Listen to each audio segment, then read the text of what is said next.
Yes, hello family, welcome back. I am hoping you're doing well, whatever you are. And of course, yes, Politica, and here we decode power, we dissect Kenya.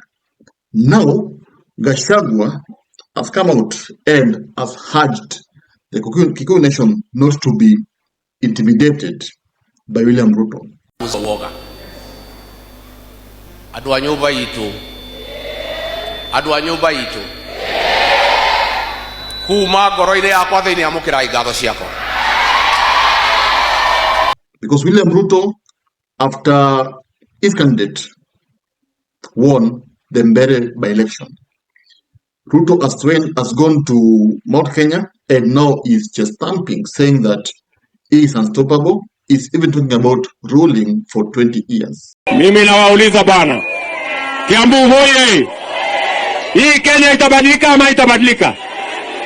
Na hiyo kazi yote ya kujenga manyumba, kujenga masoko ni kazi ya miaka miwili. Si ndio? Kazi ya miaka ngapi?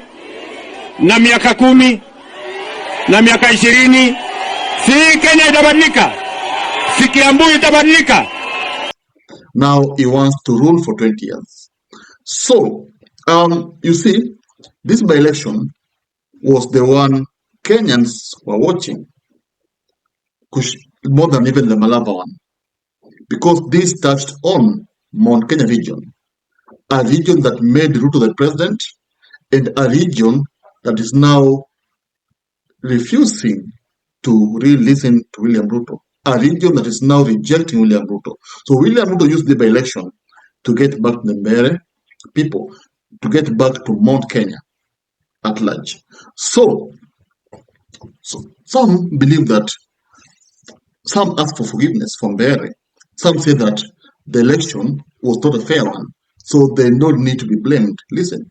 On behalf of MBEERE North residents, I want to publicly apologize for letting you Kenyans down and for letting Newton KARISH down. We all know what happened. We promise 2027 things will be better because we now know the game. We now know the rules and how to play it. So next time we are going to do better. Matusifike mwisho jamini. Left, right, center. Ukipita kwa every comment watu wamekasirika. Yes, we understand your disappointment and we are sorry guys. We are very sorry. Yes, but again, some people who believe in Kindiki are saying that the by-election was free and fair. Breaking news kutoka pale MBEERE North. Wamama wa MBEERE North wamepatiana notice ya maandamano kwa former deputy president Rigathi Gachagua, wa maflask, wa mashias, wa masufuria, wa madhamos, arudishe ile maziwa alikuwa anakamua ng'ombe zao pale MBEERE North. Wamama wamepanga maandamano, wamesema Rigathi Gachagua alikuwa anakamua ng'ombe zao, alikuwa anawaamsha saa 11 asubuhi kama wajamaliza usingizi, na sasa wamepanga maandamano mpaka arudishe hiyo maziwa alikuwa anakamua ng'ombe zao na kondoo zao. Haya, pia kuna grievances zingine ya vijana wa Muguka pale MBEERE town, inaitwa Siakago. Wanasema ya kwamba Rigathi Gachagua aliondoka na karai 2 za Muguka, si karai 6 za Muguka pale Siakago town. So wanaomba former deputy president arudishe hizo karai 2 za Muguka, na wamemwambia siwe muone huko tena, na wakasema huko wao wanajua 2 term na walimuonyesha kivumbi. Now you see, throughout the by-election, so many things were talked about, and Gachagua himself came out gun blazing, saying that there is a plot by the government to rig the by-election. It is now very clear to us and to the people of Kenya that IBC is totally compromised, and we are happy that this has been confirmed this early. And of course, there are some 5 incidents about the Form 34A that of course is believed by the opposition that could have been used in declaring Mamudende the winner. So, number 1, there was night tally flip. For example, KARISH led heavily in Siakago and Gitiburi until late. Yes, KARISH was number 1 in Siakago and Gitiburi until late where unsigned forms open door for overnight corrections to deliver a Mudende for a funded margin. Let me explain this so that you understand. Karish was leading, okay? But when it reached the night, there were unsigned forms that were brought that it is believed that they were manipulated. That's according to the opposition, not according to me, according to Justice Muturi. And these forms were the ones Gachagua allegedly said that they were marked a day before the election. Because if they buy fear, this will set the stage for the rigging of the 2027 general election. We have credible information as part of the strategy in case they don't succeed during the day to introduce the pre-marked ballots. The officers in civilian will cause chaos at 5 to delay the counting until nightfall, and once it's dark,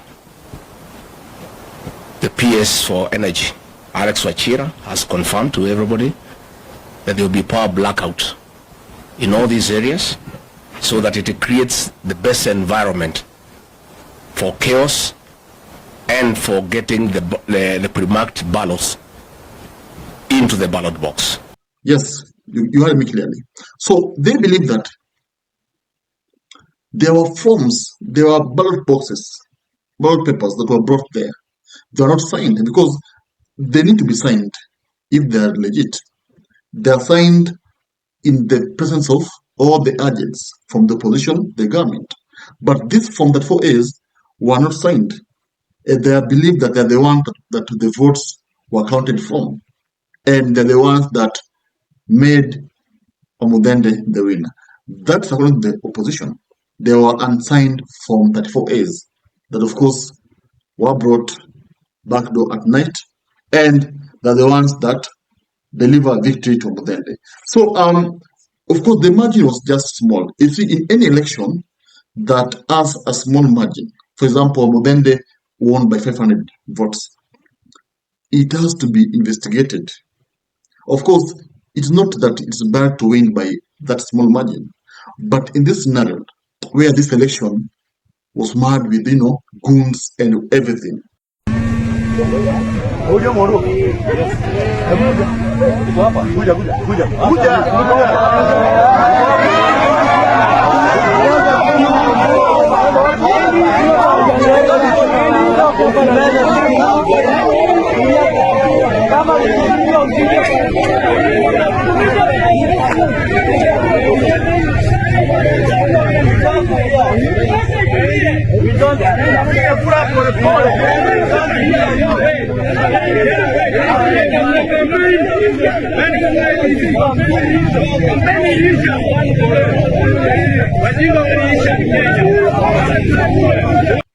It has to be investigated.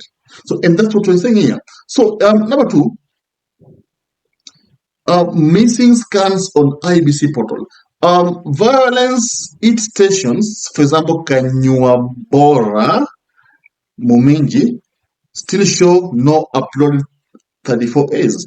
Yes, the institution, the places whereby there was violence, still there are no Form 34As on the portal. So there's that gap opposition is now demanding.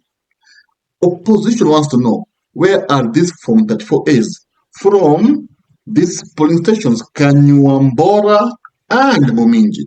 Remember, Rigathi Gachagua and his team, they said that the government had transported goons from Nairobi, Kayole, Wepi, to MBEERE North for them to cause chaos, so that when chaos will be happening, things will be happening behind the scene. Yes, now when chaos are on or chaos are live, now the police will be, injecting the fake Form 34As. That's according to Gachagua. So it is believed that these Form 34As, they're missing in the portal because Why are they missing? Sorry, they're not signed. So why should they be there? And again, the numbers of votes don't match with what the agents from the opposition had recorded. So those are the things about the Form 34As. And again, remember we talked about Muturi. Muturi, of course, said that he's going to court and he has a strong evidence. And this evidence is only going to expose it in court.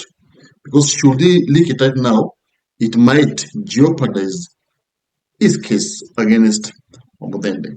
But on the other hand, Omudende is saying that he's the one who's supposed to go to court because he's saying that he witnessed goons that were transported by the opposition disrupt the election. But of course, I defy Omudende because there was no way the government could not arrest the goons from the opposition because Omudende was enjoying support from the government.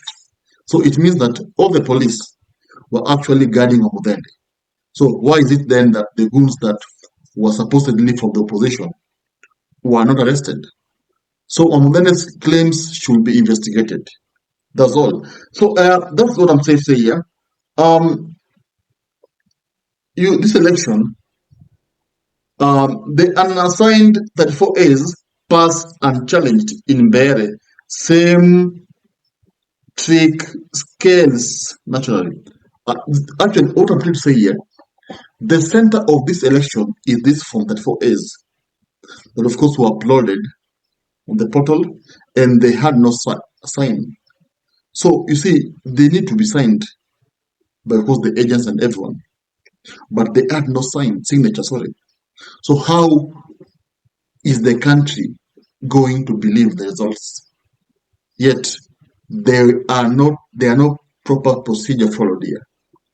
So, of course, we can't just say that they won or did not win, but the opposition has a strong case, a valid case against Omudende. In fact, KARISH himself said that he's going to order a vote recount because he believes he won the election, but the government did whatever they did to actually make Omudende the winner. So my question to you, who do you believe won the election? Of course, ours is to wait and see what will unfold in court. But what I'm trying to say is that the opposition has a strong case because there's no way Form 34As can be showing different results. Yes. Why are they not signed? Okay. Why are they missing in the portals? For example, Kanyuambora, sorry. There are no forms from that because the areas that were marred with violence, the forms are missing. It simply means that when violence was taking place, something fishy could have been happening because why are the forms missing? So that's the message the Gachagua and the whole opposition trying to convey to Kenyans. Now, of course, remember, in politics, anyone can win. So we can't say that, I'm then not win. No. Anyone can win. But now, we have to dig deep into this matter because it is a national interest. Because now it has hurt so many people. In equal measure, it has also, made people happy. People who are affiliated to UDA, of course, they are happy. But people who are affiliated to DCP, they're not happy. Thank you, guys. See you soon. If you love politics, then Dr. Politica is your cup of tea. The place for minds that think. If you are watching this from anywhere else, search the name, hit subscribe, and stay sharp with us.